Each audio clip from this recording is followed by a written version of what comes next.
இன்றே டவுன்லோட் செய்து உங்கள் ஃபேவரட் ஷோக்களை என்ஜாய் பண்ணுங்க. இதெல்லாம் எங்கடா தெரிஞ்சுக்கிட்ட? இல்லை, எனக்கு யார் சொல்லுவா? எல்லாம் உங்ககிட்ட தான் தெரிஞ்சுக்கிட்டேன். நீ தானே ஒரு ஸ்பெஷல் ஹாஸ்பிட்டல் கட்டணும்னு சொல்லிட்டு இருந்த.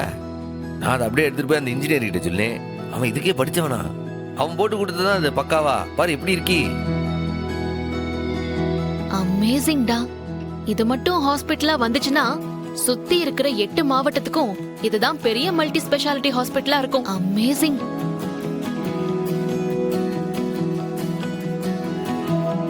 டேய், இவ்ளோ பெரிய ஹாஸ்பிட்டல கட்டுறதுக்கு எவ்வளவு அமௌண்ட் வேணும்னு தெரியுமா உனக்கு? ஆமால, அந்த இன்ஜினியர் அதையும் போட்டு கொடுத்துட்டாங்களா? எம்பிட்டு எஸ்டிமேஷன்ட்டு. இல்லை, கட்டுறது மட்டும்தான் நம்ம வேலை. காசை ரெடி பண்ணி கொடுக்கறதுல அப்ப முருகன் வேலை தானே.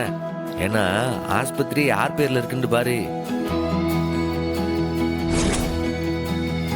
செந்தூர் ஆண்டவர் மருத்துவமனை. முருகன் பேர்ல தான் ஆஸ்பத்திரி. பேர் மட்டும் இல்ல, ஓனரே அப்ப முருகன் தானே. அப்ப அவனே அதை நடத்தி கொடுக்க மாட்டானா என்ன? இல்ல, நீ எல்லாம் அதை பத்தி எல்லாம் ஒன்னும் கவலைப்படாதல. நிச்சயம் எல்லாம் நடக்கும். அப்பனே முருகா,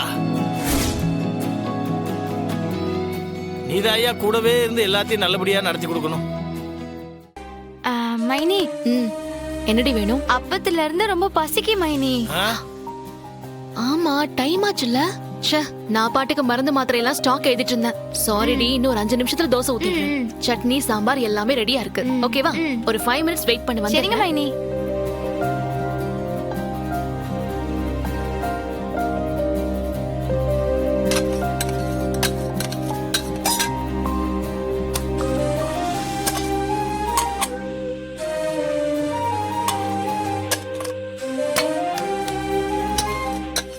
அண்ணே, இது என்னண்ணே? ஒரு 5 மினிட்ஸ் இதை நீங்க பாத்துட்டு இருங்க.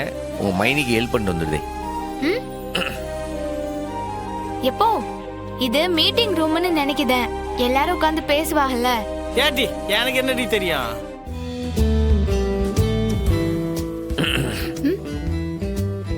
பிரசிடென்ட் சார், ரொமான்ஸ் பண்றதுக்கு கிச்சன் இடம் கிடையாது. அதுக்கு பெட்ரூம் தனியா கட்டி வச்சிருக்காங்கல்ல. இப்போ நீ என்ன விடு, நான் தோசை ஊத்தணும். நீ தோசை சுடு. அப்படியே நீ தோசை சுட அழகு நான் பாத்துட்டு இருக்கேன்.